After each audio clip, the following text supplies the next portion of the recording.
You're serious? I said, my voice trembling as I stared at Richard from across the living room. You want me to give you $3,000, on top of the $4,000 I already give you every month?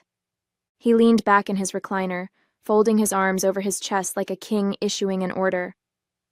I need a new car, he said, his tone clipped and matter-of-fact. The old one's falling apart. I don't see what the big deal is. You've got the money. I felt my chest tighten. The big deal, Richard, is that I've already sacrificed enough for this household.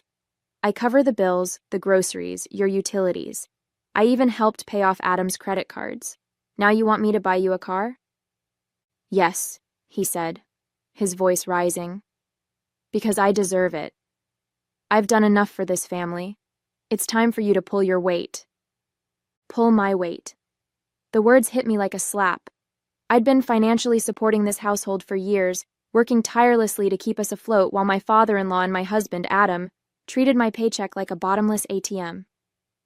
And now, the one time I set a boundary, Richard had the audacity to call me selfish. I'm not doing it, I said firmly, standing my ground. You'll have to figure out another way.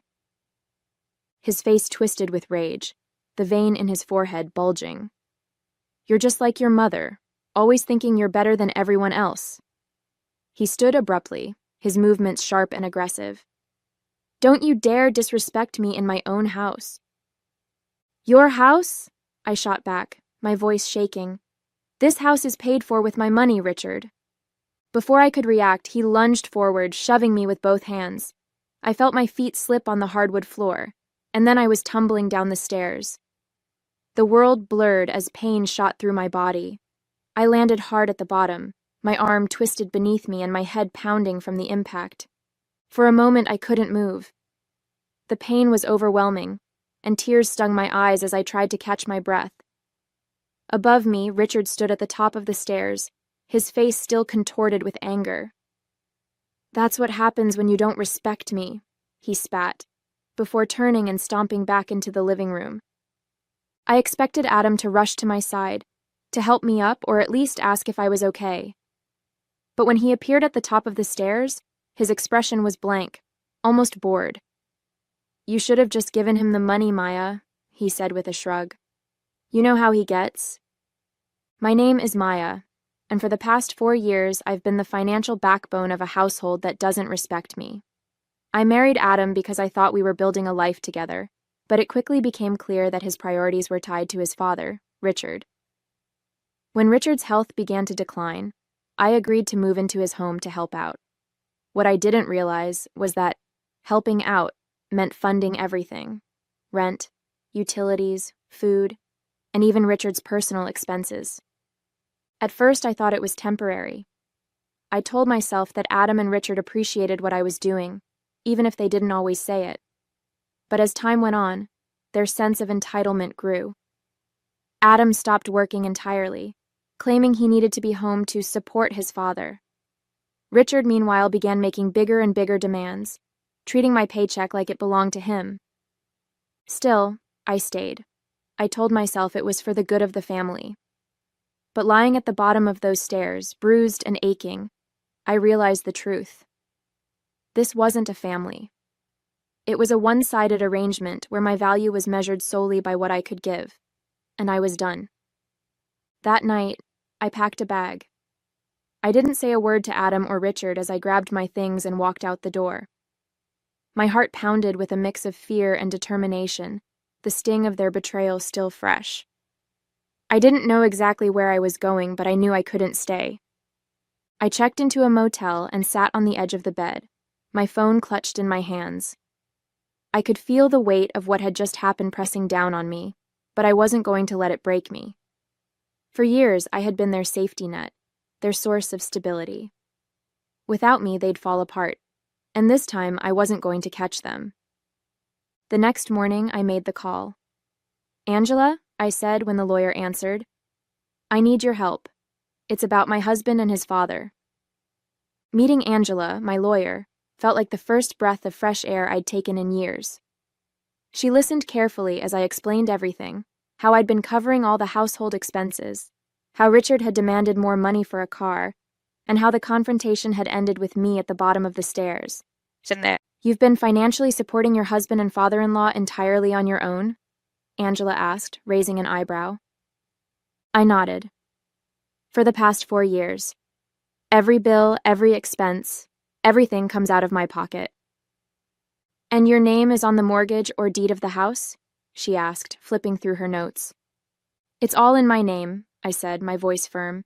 They couldn't qualify for the loan without me. I pay for it. I own it. Angela's lips curved into a small, knowing smile. Then this is your house, Maya, not theirs. We'll start with eviction papers for both of them. The thought of evicting Adam and Richard made my stomach churn with a mix of guilt and satisfaction. For years, I'd put their needs above my own, convincing myself that I was doing the right thing. But that night on the stairs, I realized that kindness and loyalty meant nothing to people who only saw me as a means to an end. What about Richard pushing me? I asked.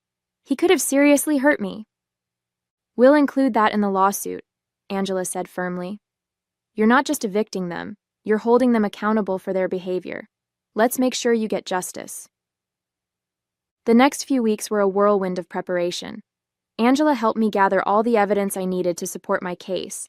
Bank statements, receipts, even text messages where Richard and Adam made their entitled demands. Seeing everything laid out in black and white was both validating and infuriating. For years, I had convinced myself that I was overreacting, that things weren't as bad as they seemed. But the numbers didn't lie. I'd poured tens of thousands of dollars into that house while Adam and Richard contributed nothing but complaints and criticism. Angela also encouraged me to document the incident on the stairs. We'll need to show that there's a history of abusive or threatening behavior, she said. This isn't just about money. It's about creating a safe environment for you moving forward. Safe. The word hit me harder than I expected. For years, I'd put my safety, both emotional and physical, on the back burner, prioritizing the needs of others. Now, for the first time, I was fighting for myself. Meanwhile, I started making quiet plans to rebuild my life. I found a small apartment close to my job and began moving my things there in secret, one carload at a time. The house still felt like a minefield, and I avoided Adam and Richard as much as possible. Adam barely noticed my absence. He spent most of his time glued to the couch or arguing with his father about God knows what. Richard, meanwhile, was still fuming over my refusal to buy him a car. Every interaction with him felt like walking a tightrope, but I held my ground. The final piece of the puzzle was setting up the legal bombshell they'd never see coming. Angela drafted eviction papers which would force them to vacate the house within 30 days, and a civil lawsuit for damages related to the assault and financial exploitation. They're not going to take this well, she warned. Be prepared for some backlash. I'm ready, I said, my resolve hardening. They've pushed me around for too long. The hardest part was keeping my plans to myself. My coworkers noticed that I seemed distracted, but I brushed off their concerns with vague excuses about stress at home. The truth was, I felt like I was living a double life. One version of me was still playing the dutiful wife and daughter-in-law, while the other was quietly reclaiming her independence. Late at night, I'd lie awake in my new apartment, replaying everything that had happened. The anger and hurt would bubble up, threatening to overwhelm me. But then I'd think about the moment I'd serve them the papers. I pictured their faces, Richard's smug confidence shattering, Adam's indifference replaced with disbelief, and it gave me the strength to keep going. The day finally came. Angela met me at the house, her calm professionalism grounding me as we walked up the driveway. My heart raced as she rang the doorbell, the stack of papers in her hand feeling heavier than it should. Richard opened the door, his expression immediately souring when he saw me standing beside Angela. "What do you want?" he snapped. Angela didn't miss a beat. "Mr. Williams, you've been served," she said, handing him the papers. "You and your son are required to vacate this property within 30 days. Additionally, my client is filing a civil lawsuit against you for damages related to assault and financial exploitation." "What the hell is this?" Richard barked, his face turning red as he flipped through the documents. "You can't do this. This is my house." "No," I said, my voice steady despite the pounding in my chest. It's my house, and you're not welcome here anymore. Adam appeared in the doorway, rubbing his eyes like he'd just woken up. What's going on? He mumbled. Richard shoved the papers at him. Your wife thinks she can kick us out. Can you believe this? Adam skimmed the documents, his brow furrowing. Maya, this is insane. You can't just... I can, I interrupted, meeting his gaze. And I did. For a moment, neither of them spoke. The reality of the situation was sinking in, and I could see the panic starting to creep into their expressions. This wasn't just an argument they could brush off or a demand they could guilt me into meeting. This was real, and they couldn't stop it. Angela turned to leave, motioning for me to follow. They've been served, she said. Let's go. As I walked away, the weight of years of mistreatment seemed to lift from my shoulders. For the first time in years, I felt free. The house felt eerily quiet as I sat in my car parked across the street, watching Angela walk up to the door one final time. She'd insisted on being the one to deliver the formal lawsuit and eviction enforcement notice. This was the moment I'd been waiting for, the moment when Richard and Adam would finally realize the gravity of what they had done. I saw Angela ring the doorbell and stand confidently with the papers in hand. Moments later, Richard opened the door, his expression shifting from irritation to confusion, and finally to pure, unadulterated rage. Even from my car, I could hear his voice erupt. This is ridiculous, he bellowed, his fists clenched at his sides. She can't do this to me. I've lived in this house for years. Angela's voice remained calm and professional. Mr. Williams, as I explained the last time we served you, this property belongs solely to my client, Maya. You've had your 30-day notice, and as of today, you are legally required to vacate. Any refusal to comply will result in further legal action. Adam appeared behind him, his hair disheveled and his face still puffy with sleep. He squinted at the papers Angela handed him and groaned. Maya, seriously? What is all this? Angela didn't flinch.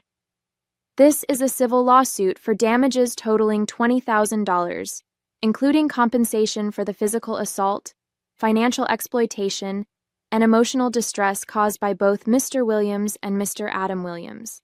These proceedings will move forward regardless of whether you vacate today. Richard's face turned beet red, and I could see the anger boiling over. He snatched the papers from Adam's hands and ripped them in half, tossing the pieces onto the porch. You think this is going to scare me? He shouted. You can't evict family. This is my house. Angela didn't blink. That's for the court to decide, Mr. Williams. But for now, the sheriff's department will be here shortly to ensure that the eviction is carried out. Richard slammed the door in her face, but not before I caught a glimpse of Adam standing behind him, wide-eyed and panicked. For the first time, he seemed to grasp that this wasn't just another argument that could be smoothed over. This was real, and there was no way out. Angela returned to the car, her steps purposeful as she slid into the passenger seat. They're fuming, she said with a wry smile. But I doubt they'll try anything stupid. The sheriff will handle it from here. I exhaled a long breath I didn't realize I'd been holding. For years, I'd been the one stuck in the cycle of giving in, of letting their entitlement, abuse, and disregard wear me down. But now, for the first time, I was the one holding the power. It felt foreign, but it also felt good. As we waited for the sheriff, I allowed myself to imagine the scene inside the house. Richard pacing furiously, ranting about how unfair this all was. Adam probably slumped on the couch, scrolling through his phone to avoid engaging. Their dynamic had always been the same. Richard barking orders, Adam following along, and me cleaning up the mess. But not anymore. When the sheriff's car pulled up, Richard stormed outside, yelling at the officers about how he'd been wronged. "She's lying," he shouted. "This is my house. I've lived here for decades. She can't just throw me out like this." The lead officer calmly reviewed the paperwork Angela handed him. "This property is legally in Ms. Maya's name, and these eviction proceedings are valid," he said firmly. "You've been given ample notice, Mr. Williams. You need to gather your belongings and vacate immediately." "I won't!" Richard roared, his voice hoarse with fury. "You'll have to drag me out of here." Adam finally stepped outside, holding a hastily packed duffel bag. He looked at me from across the street, his face a mixture of anger and confusion. "Why are you doing this, Maya?" he called out. "We're family." That word, family, cut through me like a knife. They'd used it as a weapon for years, twisting its meaning to justify their entitlement and disrespect, but I refused to let it hold me hostage any longer. I stepped out of the car, meeting Adam's gaze with a calm I didn't know I had. "Family doesn't push you down the stairs," I said, my voice steady. "Family doesn't take your money and treat you like you owe them everything. This house is mine, my life is mine, and I won't let either of you take anything more from me." Richard shouted something incoherent from the porch, but I didn't hear him. My focus was on Adam, who stared at me for a long moment before finally lowering his eyes.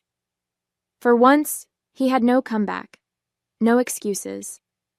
He slung the duffel bag over his shoulder and trudged down the driveway without another word, his father still fuming behind him. The sheriff's officers escorted Richard back inside to gather his belongings, and Angela placed a reassuring hand on my shoulder. "You've done it," she said quietly. "This chapter is over." As I watched Adam and Richard leave the house for the last time, I felt a surge of emotions, relief, pride, and an overwhelming sense of freedom. This wasn't just a victory in court, it was a victory for myself. For the first time in years, I'd stood up to the people who had tried to diminish me, and I'd won. I turned to Angela, a small smile tugging at my lips. "Let's go," I said. "I've got a life to rebuild." The house felt so much larger once Richard and Adam were gone. As I walked through the quiet rooms, I was struck by how different everything seemed. Without their constant presence, the space that had once felt suffocating now felt like a blank canvas, a place I could finally reclaim as my own. The sheriff had left a short while ago, taking with him the last traces of their entitlement. Richard had resisted until the very end, ranting about how unfairly he'd been treated, but there was nothing left for him to cling to. Adam had been quieter, a shadow of the man who'd once promised to build a life with me. Watching him leave, dragging his duffel bag down the driveway, had been bittersweet. I felt no anger anymore, only pity. Angela stayed with me as I locked the front door. "You've done something not many people have the courage to do," she said, her tone warm. "It's hard to walk away from people you've invested so much in, even when they don't deserve it." I nodded, her words sinking in. "I think I finally realized it wasn't just about the money," I said. "It was about taking back control. For years I let them make me feel like I didn't have a choice, like I owed them everything. But I don't owe them anything." Over the next few days, I began to rebuild my life, piece by piece. I changed the locks on the house and hired a cleaning service to help scrub away the physical reminders of Richard and Adam's presence. It felt symbolic, almost therapeutic, to erase the mess they'd left behind. For the first time in years, I didn't feel like a stranger in my own home. Friends and coworkers reached out to check on me, offering words of encouragement and support. "You're amazing for standing up for yourself," Lily said over coffee one afternoon. "It would have been so easy to just keep putting up with it, but you didn't." "I think I just reached a breaking point," I admitted.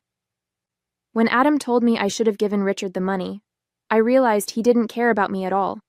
And if he didn't care, then why was I giving so much of myself to him? Lily nodded. "It's hard to see that when you're in it, but you're out now. That's what matters." Richard and Adam tried to contact me once, but I ignored their calls. Angela assured me that they had no legal grounds to challenge the eviction or the lawsuit. "You've already won," she said, and I believed her. For the first time in years, I felt untouchable. My focus shifted to the future. I started exploring new career opportunities and hobbies I'd put on hold for far too long. Without the weight of their demands, I had the time and energy to invest in myself. I even began considering selling the house, my house, and moving somewhere new, somewhere that didn't carry the ghosts of the past.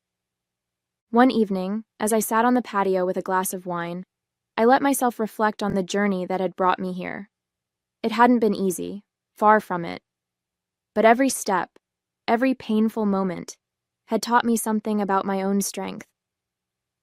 I'd spent years letting others define my worth, but not anymore.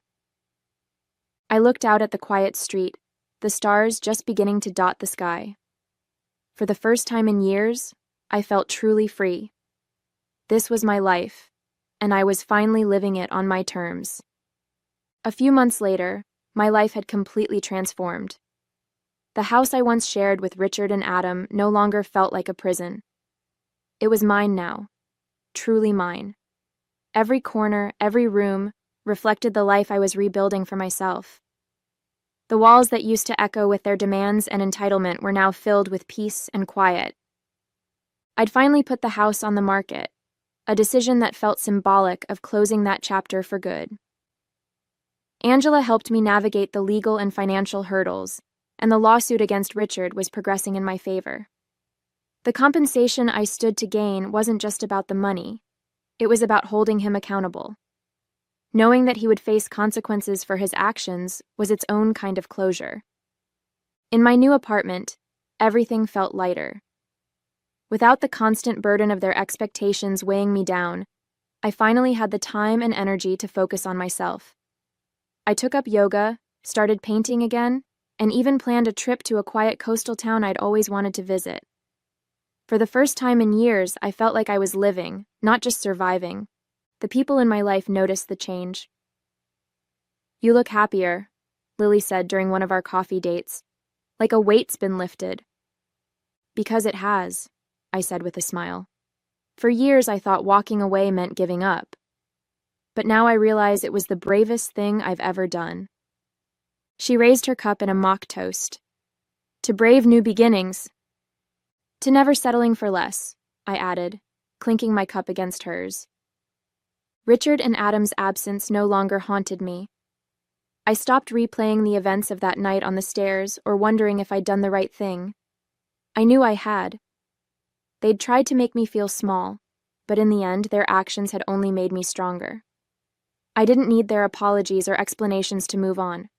I'd built a new life, one they had no part in, and that was enough. The lawsuit's final judgment came a few weeks later. Richard was ordered to pay damages, and though I doubted he'd ever willingly accept responsibility, the ruling gave me closure. It was a legal acknowledgement of everything I'd endured, a confirmation that my story mattered. On the day I handed over the keys to the house's new owners, I stood in the empty living room one last time, letting the memories wash over me. The anger, the hurt, the betrayal. It was all still there, but it no longer controlled me. I had taken back my power, and in doing so, I had found myself again. As I stepped outside and closed the door behind me, I felt a sense of peace I hadn't known in years. The road ahead was open and full of possibilities, and for the first time in a long time, I was excited to see where it would lead. This wasn't just the end of one chapter, it was the beginning of a story entirely my own,